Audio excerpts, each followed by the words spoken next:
Assalamualaikum warahmatullahi wabarakatuh. Kami kelas 5B yang beranggotakan Dila Nada, Nazla Amelia, Amelia Anastasia, Salsabila Putri, dan Anesta Meisari dari mata kuliah Sistem Penjaminan Mutu yang diampu oleh Ibu Honifah akan menjelaskan materi mengenai CPKB atau cara pembuatan kosmetika yang baik.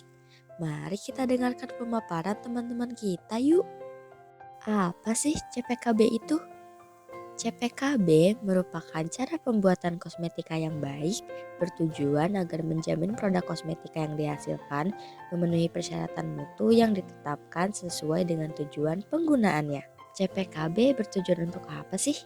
Tujuan CPKB secara umum yang pertama melindungi masyarakat dari hal yang merugikan dari penggunaan kosmetik yang tidak memenuhi persyaratan standar mutu keamanan. Yang kedua, meningkatkan nilai tambah dan daya saing produk kosmetik di Indonesia dalam era pasar bebas. Tujuan CPKB secara khusus yang pertama, bermanfaat bagi perkembangan industri kosmetik. Yang kedua, diharapkannya dengan penerapan CPKB secara konsisten oleh industri kosmetik sehingga mutunya terjamin. Ada berapa sih aspek CPKB? Menurut Undang-Undang Nomor 31 Tahun 2020 tentang pedoman cara pembuatan kosmetika yang baik, CPKB memiliki 13 aspek diantaranya sistem penjaminan mutu, ketentuan umum, personalia, bangunan dan fasilitas, peralatan, sanitasi dan hygiene, produksi, pengawasan mutu, dokumentasi, audit internal, penyimpanan, kontrak produksi dan pengujian, serta penanganan keluhan dan penarikan produk. Mari kita bahas satu persatu. Sistem manajemen mutu merupakan fungsi manajemen yang menetapkan kebijakan mutu, dibuat, ditetapkan, dan diterapkan mengenai struktur organisasi, tugas, fungsi dan tanggung jawab, prosedur, instruksi, proses, dan sumber daya. Ketentuan umum. Ketentuan yang harus diterapkan dalam CPKB meliputi bahan awal, bahan baku, bahan pengemas primer dan sekunder, batch, dokumentasi, kalibrasi, karantina, nomor batch, diluluskan, pembuatan, pengawasan selama proses, pengawasan mutu, pengemasan primer dan sekunder, pengolahan, ditolak, kosmetik, produksi, produk antara, produk jadi, produk kembalian, produk ruahan, sanitasi, spesifikasi bahan, dan tanggal pembuatan.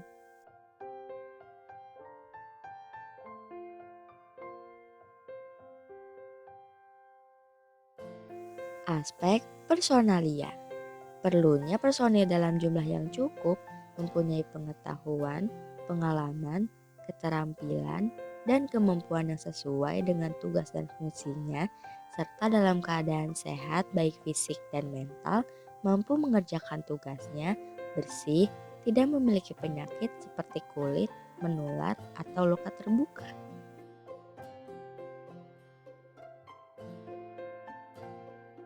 Aspek bangunan dan fasilitas. Bangunan dan fasilitas ditempatkan pada lokasi yang sesuai dari segi desain, bangunan, dan terpelihara. Aspek peralatan harus sesuai dengan kapasitas yang direncanakan, ukuran ruangan, penempatan posisi yang tepat, menjamin keseragaman mutu dan keamanan kosmetik, serta menjamin keamanan operator. Aspek sanitasi dan hygiene. Sanitasi merupakan usaha pencegahan penyakit pada lingkungan. Hygiene merupakan usaha pencegahan penyakit pada manusia. Kedua kegiatan ini bertujuan untuk menghilangkan atau menghindari kontaminasi silang.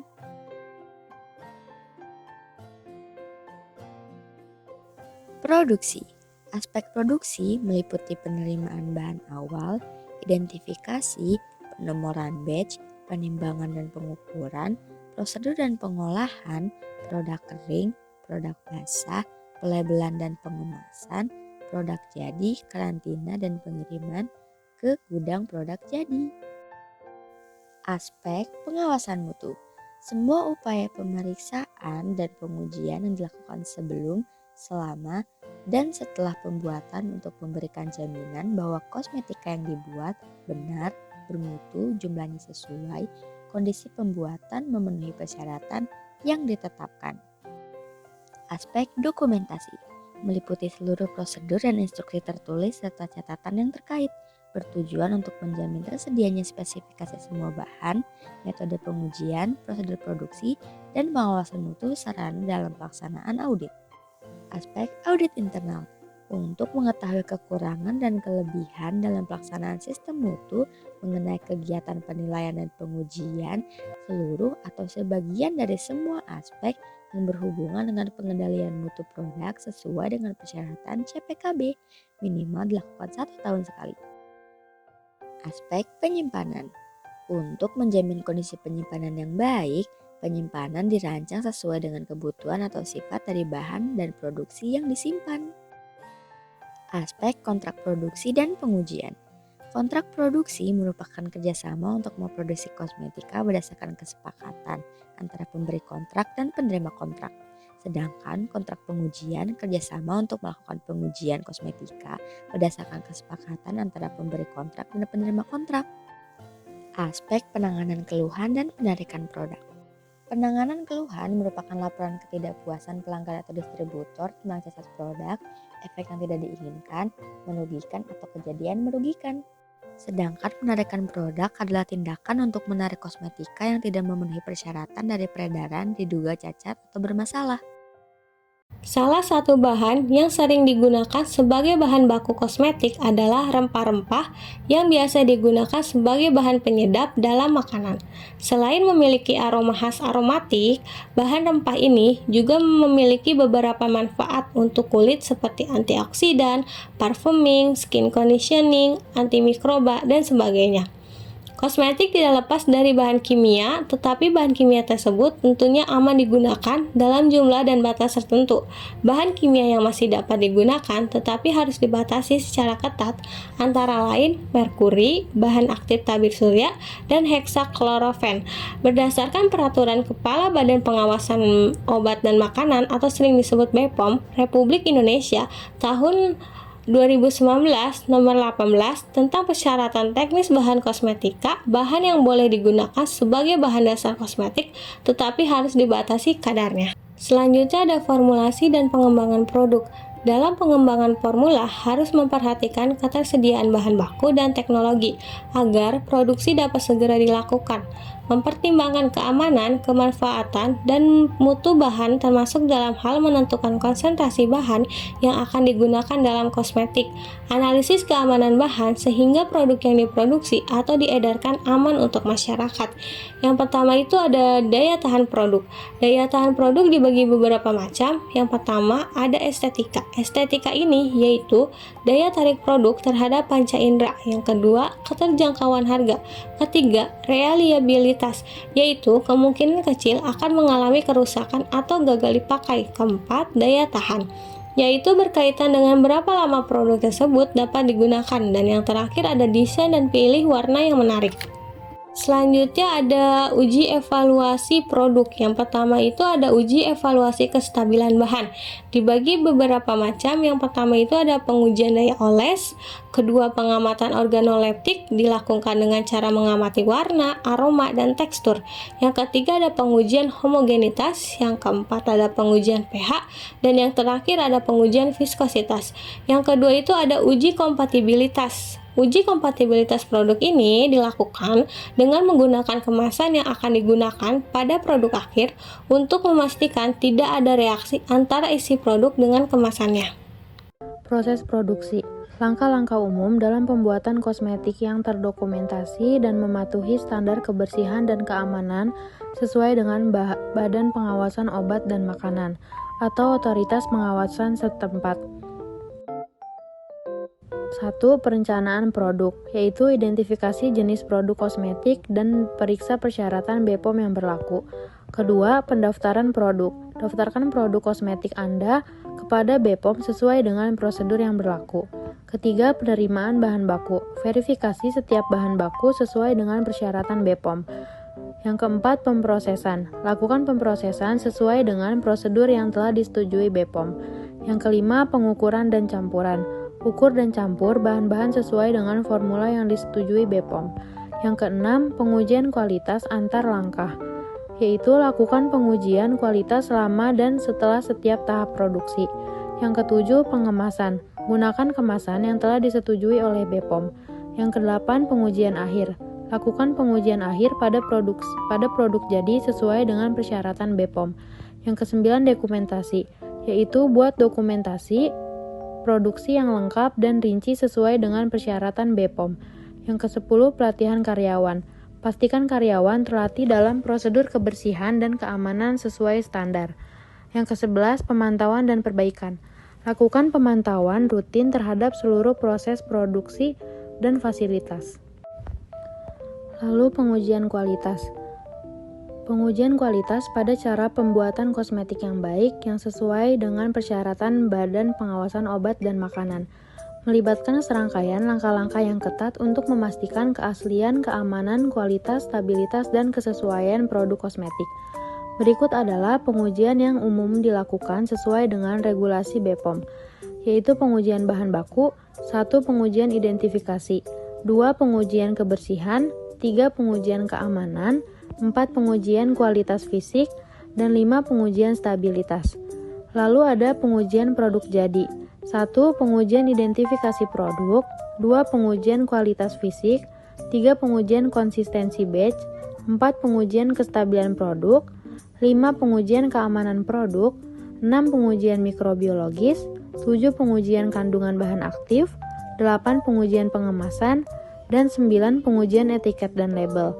Semua hasil pengujian dan dokumentasi harus disimpan dengan baik dan siap diakses untuk audit BPOM atau otoritas pengawasan lainnya. Jika ada penyimpanan dari spesifikasi atau masalah keamanan, langkah-langkah perbaikan yang sesuai dengan regulasi harus diambil segera. Kemasan dan labeling. Lini pengemasan hendaklah diperiksa sebelum dioperasikan dan peralatan harus dalam keadaan bersih dan berfungsi baik. Setiap lini pelabelan dan pengemasan ditandai secara jelas untuk mencegah campur baur. Desain kemasan dibuat semenarik mungkin, bertujuan untuk menarik dan mencuri perhatian pada konsumen. Warna, gambar, desain, dan ukuran juga harus diperhatikan dalam membuat desain kemasan. Label produk juga berfungsi sebagai sarana promosi dan branding bagi produsen untuk meningkatkan kesadaran konsumen terhadap produk mereka dan membedakan produk mereka dari produk pesaing. Label pada produk harus memberikan informasi yang jelas dan akurat mengenai produk, seperti bahan, asal produk, instruksi penggunaan, tanggal produksi, kadaluarsa. Informasi ini sangat penting bagi konsumen dalam memilih, membeli, dan menggunakan produk dengan benar.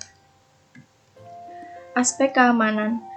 Evaluasi pengujian keamanan merupakan salah satu syarat sebelum suatu sediaan dipasarkan ke masyarakat. Uji iritasi merupakan bagian penting dari prosedur keamanan suatu produk.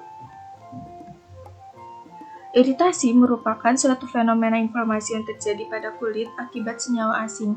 Kulit sensitif istilah untuk kondisi kulit yang mudah mengalami iritasi akibat reaksi berlebihan terhadap berbagai faktor, seperti udara atau bahan kimia dan produk perawatan kulit. Untuk mencegah kekambuhannya, pemilik kulit sensitif perlu merawat kulit dengan baik dan ekstra hati-hati. Regulasi kosmetik yang berkaitan dengan keamanan produk terdapat pada Peraturan UE yang membatasi komposisi produk kosmetik, yaitu mencakupi yang pertama, daftar bahan yang dilarang terdapat pada lampiran 2, daftar zat yang terlarang terdapat pada lampiran 3, dan daftar zat pewarna, pengawet, serta filter ultraviolet resmi terdapat pada lampiran 4-6. Pemantauan pasca pemasaran. Monitoring efek samping kosmetik sangat penting dilakukan untuk mengetahui efektivitas dan keamanan penggunaan kosmetik pasca pemasaran melalui penilaian profil, manfaat, benefit, dan resiko kosmetik yang telah diternotifikasi dan beredar di Indonesia. Profil tersebut akan menjadi bahan evaluasi keamanan dan mutu produk pasca beredar. Pemantauan terhadap efek samping kosmetik menjadi penting mengingat kosmetik sudah menjadi kebutuhan semua orang, mulai dari bayi, remaja, dewasa, lanjut usia, pria maupun wanita. Efek yang ditimbulkan dari penggunaan kosmetik pada setiap orang tidaklah sama.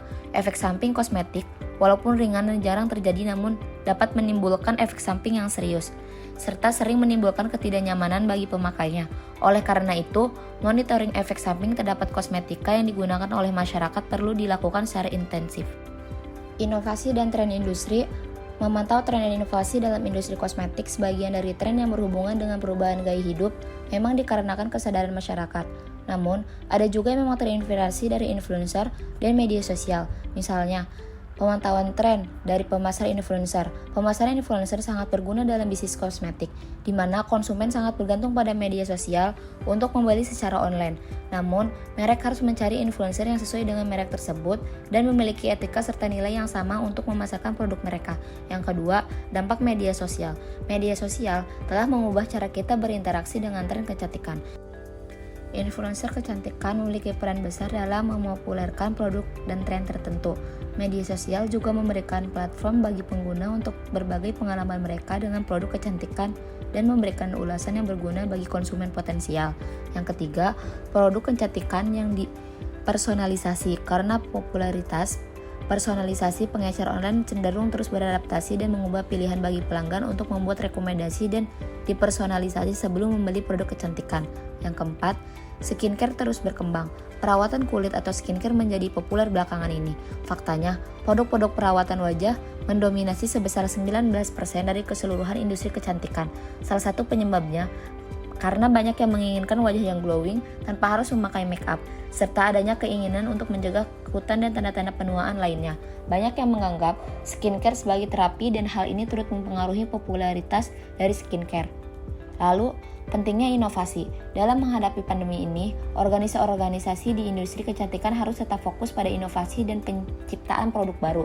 Situasi ini menciptakan peluang besar bagi pembuatan kosmetik, kontrak untuk berkolaborasi dengan pengecer dan merek guna untuk menumbuhkan kreativitas dan inovasi.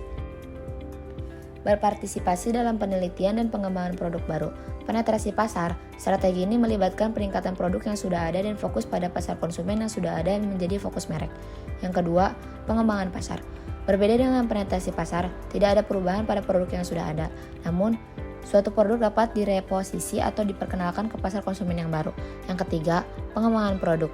Strategi ini menyangkut pasar konsumen yang sudah ditargetkan oleh merek dan mengenalkan produk yang benar-benar baru. Yang keempat, diversifikasi. Produk baru diperkenalkan ke pasar yang baru. Lalu di sini ada proses diversifikasi. Yang pertama, generasi ide datang dari banyak tempat seperti karyawan, pesaing anggota, rantai pasok, dan pelanggan yang selalu menjadi sumber yang baik. Yang kedua, ada penyaringan ide.